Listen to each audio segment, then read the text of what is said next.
Download the app Maths Guide from Google Play today.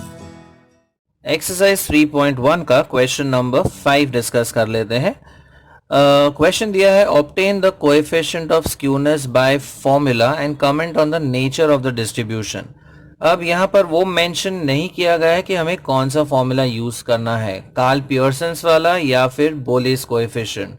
So since we know it's easy to calculate quartiles, तो हम prefer करते हैं Bowley's coefficient, that is based on quartiles. तो हमें पहले ढूंढना पड़ेगा Q1, Q2 and Q3.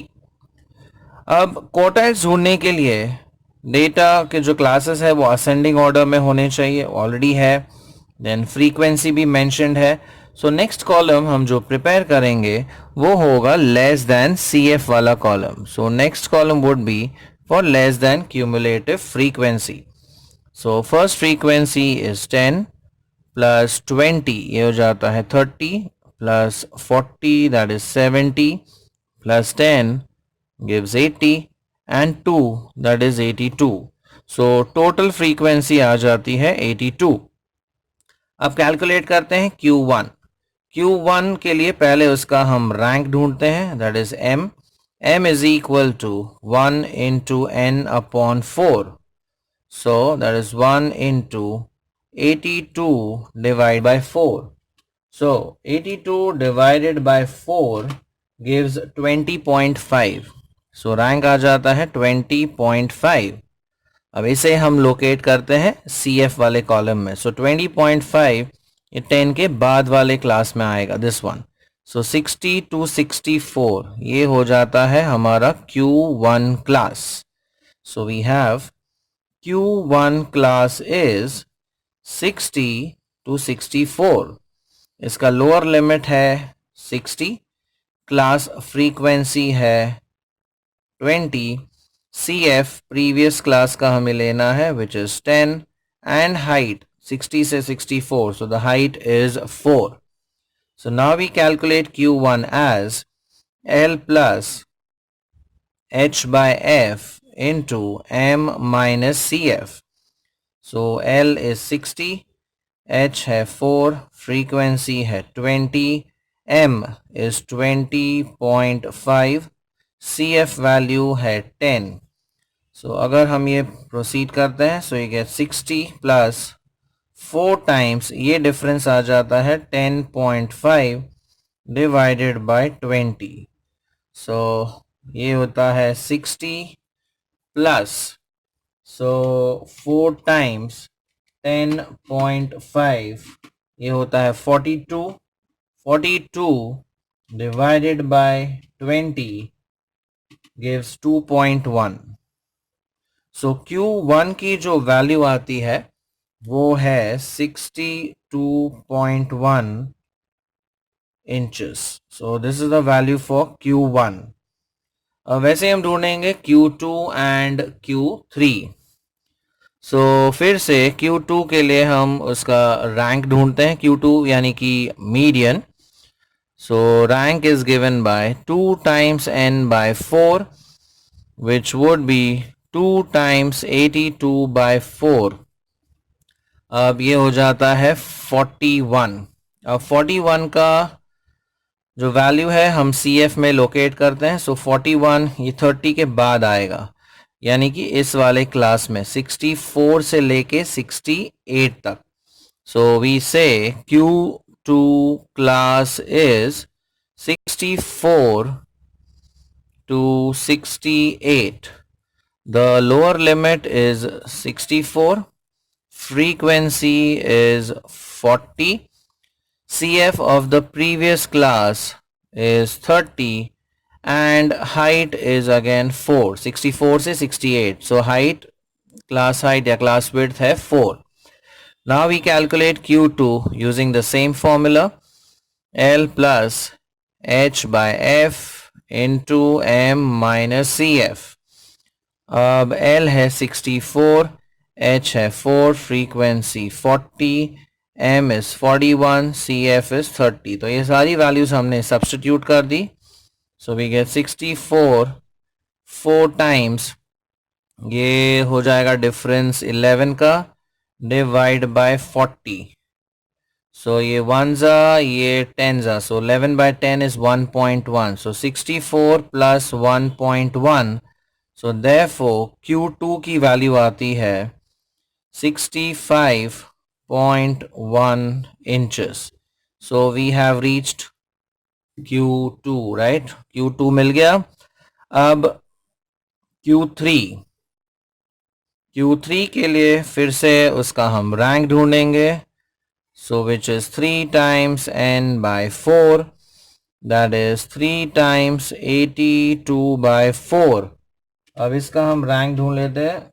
3 times 82 divided by 4 is 61.5. तो ये आता है 61.5. अब इसे हम लोकेट करते हैं CF में. अब CF में अगर हम देखें तो 61.5 अगेन इसी क्लास में आता है. 64 से 68, राइट? सो वी से the Q3 class is 64 to 68. Lower limit है 64. Frequency of the class is 40. CF of the previous class is 30 and height is again 4. So again we have Q3 is equal to L plus H by F into M minus CF. So let us substitute. So we get Q3 equal to L. L is 64 plus H is 4. F है 40.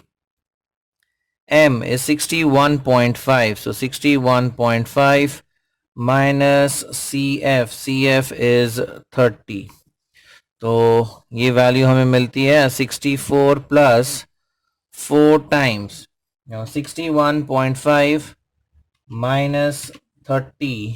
ये हो जाता है 31.5 divide by 40. Again 4 ones are 4 tens are. तो ये हो जाता है 64 plus 3.15. So finally we get Q3 as 67.15 inches. So we have arrived at Q3 as well. So we have obtained Q1, we have obtained Q2, we have obtained Q3. Now we could easily calculate the Boyle's coefficient, that is SKB, which is Q3 plus Q1 minus 2 times Q2 divided by Q3 minus Q1. अब Q3 की value है 67.15, Q1 है 62.1, 2 times Q2. Q2 is 65.1. Denominator में 67.15 minus 62.1. तो ये calculate कर लेते हैं हम. 67.15 प्लस 62.1 ये हो जाता है 129.25 minus 65.1 into 2. So we have 65.1 into 2 is 130.2. तो ये आ जाता है 130.2. और नीचे इन दोनों का डिफरेंस 67.15 माइनस 62.1 डिफरेंस इज 5.05. अब न्यूमरेटर को भी हम सबट्रैक्ट कर लेते हैं. So this is 5.05. ऊपर का डिफरेंस देख लेते हैं. 129.25 129.25 माइनस 130.2. ये डिफरेंस आता है minus 0.95. And finally, if we divide this by 5.05, so 5.05, so we get the answer as minus 0.1881, right? So SKB की value negative आ रही है. So this indicates that the distribution is negatively skewed.